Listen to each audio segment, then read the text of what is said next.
Mais d'abord, le Club Culture d'Europe 1 Matin. Dans un instant, le jeu vidéo de la semaine. Bonjour Caroline Speller. Bonjour Dimitri, bonjour à tous. Aujourd'hui, on va parler foot, mais sans star, crampons dorés avec Despelote et Rematch. Comment vous avez dit ? Despelote. Despelote. À tout de suite. Le livre du jour, d'abord. Bonjour Nicolas Caro. Bonjour Dimitri. Alors ce matin, c'est le nouveau Jacques Ravenne. Eh ben oui, ça sonne bizarrement, comme s'il manquait quelque chose de dire le nouveau Jacques Ravenne. Il manque Éric Giacometti, le comparse de Ravenne. Les deux ont écrit une vingtaine de livres à 4 mains.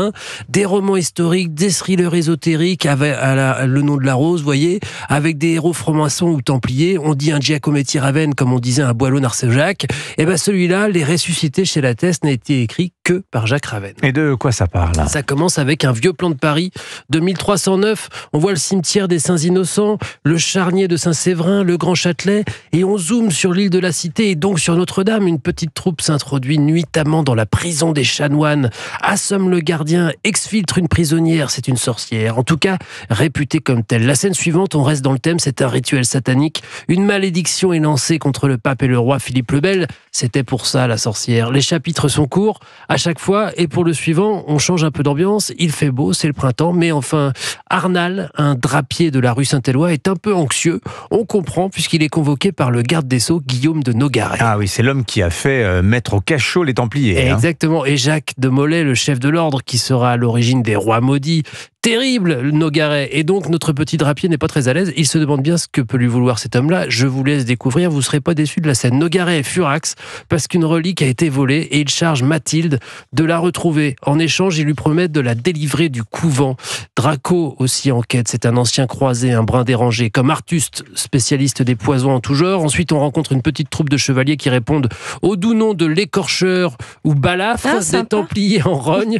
Un méchant bien psychopathe sur fond de peste et de complot, tous les ingrédients sont là. C'est excellent, ça sonne comme si on y était. Pour les amateurs du genre, c'est du garanti. Et alors, j'ai un autre livre dans mon bureau, une histoire a priori sans lien avec celle-là, mais la couverture est exactement pareille, rouge. Ça rappelle très étrangement le livre de Ravenne, mais c'est celui de Giacometti. C'est un roman miroir que je vous lis pour la semaine prochaine. Ah, et donc ils se sont mis d'accord pour paraître en même temps. Exactement. Bon, en attendant, donc Giacometti, Jacques Ravenne, Les Ressuscités, grande fresque thriller médiéval, comment on l'appelait ? Exactement, à la Dan Brown, à la Umberto Eco, Le nom de la rose. Voilà, des chapitres de 10 pages pour s'endormir dessus sans regret tous les soirs. Merci beaucoup pour le livre du jour, Nicolas Caro. Le jeu vidéo de la semaine, il y en a de Despelote et Rematch, 2 titres qui nous invitent à vivre le foot loin des stades officiels d'e-sport FC. Caroline Speller.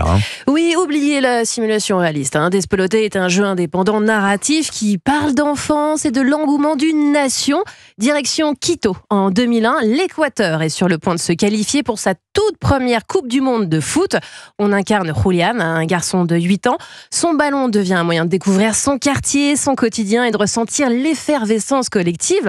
On dribble dans la rue, on tape la balle dans la cour de l'école, on s'amuse même avec un jeu vidéo de foot rétro et on écoute les adultes discuter de la crise économique et de la sélection nationale qui fait naître un espoir inattendu.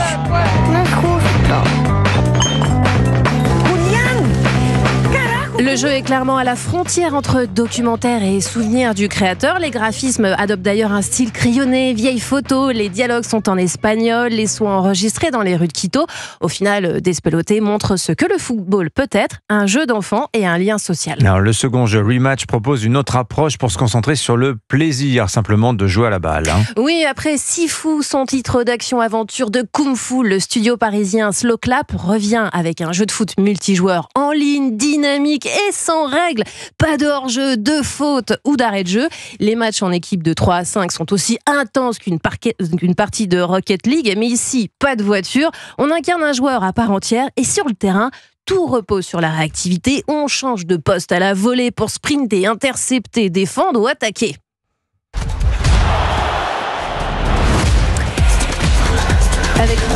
Avec Rematch, le football devient un sport d'arène, simple à appréhender, mais il demande tout de même de la précision, des réflexes et une vraie cohésion d'équipe.